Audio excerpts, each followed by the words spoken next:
ليه؟ انت حضرت النهارده جلسه مجلس الدوله؟ حضرت. طب حضرتك ايه اللي حصل فيها بالظبط بقى؟ انا كنت حاضر كمشارك كمراقب، معايا مهتم بشأن الهيئة واستقلالها والدفاع عنه.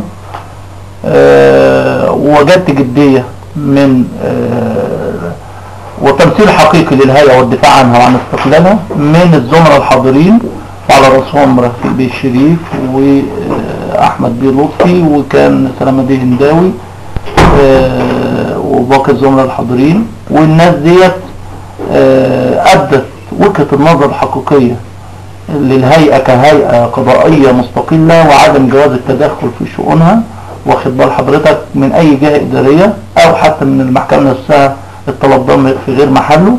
والكلام بتاع الهيئة وجد صدى طيب لدى المحكمة، والمحكمة نوهت في قرارها عن احترامها لاستقلال الهيئة كهيئة قضائية مستقلة.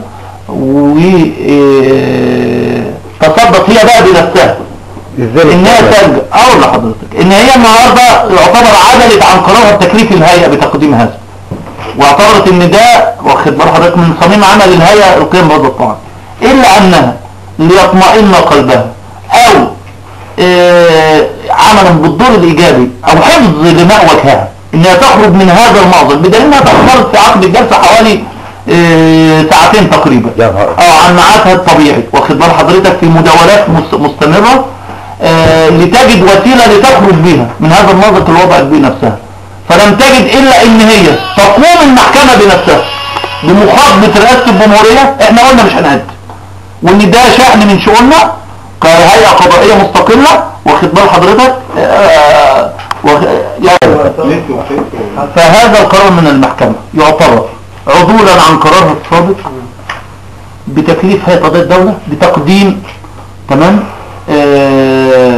موافقة الرئاسة او موافقة الجهة الادارية المطعون عنها الرئاسة والجهات الاخرى. ايوه تمام، ان ده عدول عن قرار سابق بتكليف الهيئة بتقديم هذا المستند، لان احنا قلنا المخالف للقانون. ما احنا قلنا طب السؤال هنا دلوقتي، انا سامع الحياه العداله حضرت محل صحه وقدم شهاده لناس الجمهوريه. لا من مجلس الشورى. مجلس الشورى وترد عليه وقال ان القرار صدر من رئاسة الجمهوريه وليس من مجلس الشورى. مجلس الشورى مضى صفه، احنا لا نعلم شيء. ده الكلام ده لا احمد بلطفي.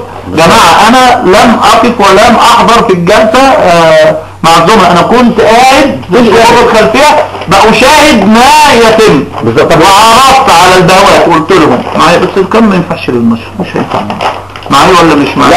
انا كنت جاهز لاتخاذ اجراء معايا اذا طلب مني، معايا ولا مش معايا، واخد بال حضرتك، لاتخاذ اجراء بعينه كتدخل بصفه شخصيه في القضيه كاحد اعضاء الدوله المضارين من هذا القرار لاتخاذ اجراء شديد. معايا ولا مش معايا؟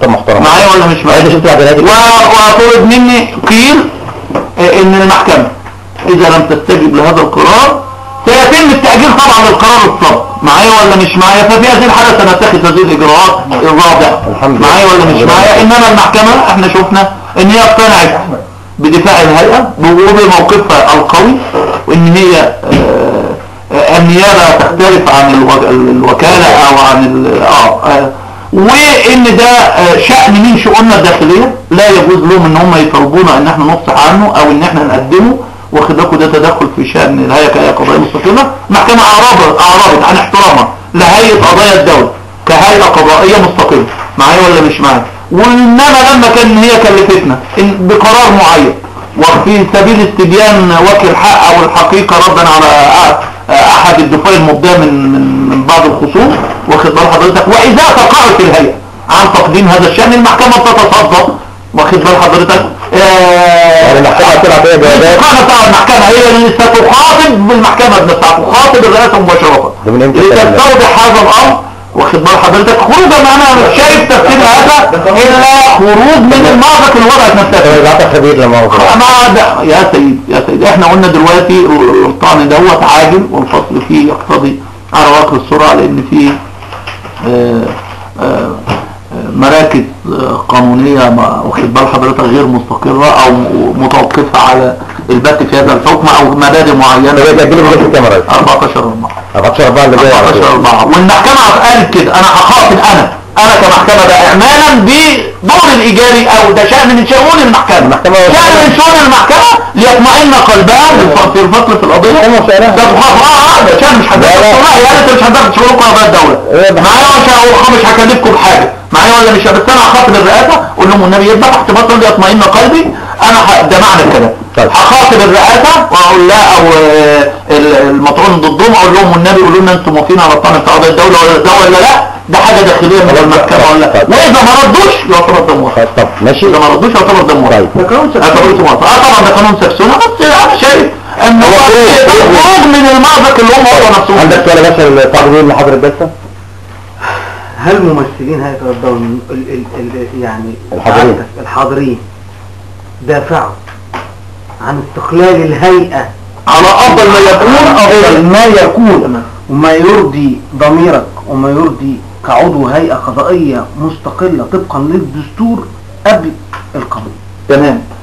اللي دافع اللي تكلم او فوت بالكلام احمد بيه لطفي، كان في حضور رفيق بيه الشريف وسلامة بيه هنداوي وباقي الزملاء الحاضرين في الجلسة معايا، ودافع عن استقلال الهيئة دفاع قوي جدا بأسانيد قانونية وبلباقة، وكان محل احترام وتقدير الجميع سواء من المحكمة او من باقي الخصوم. الله ينور.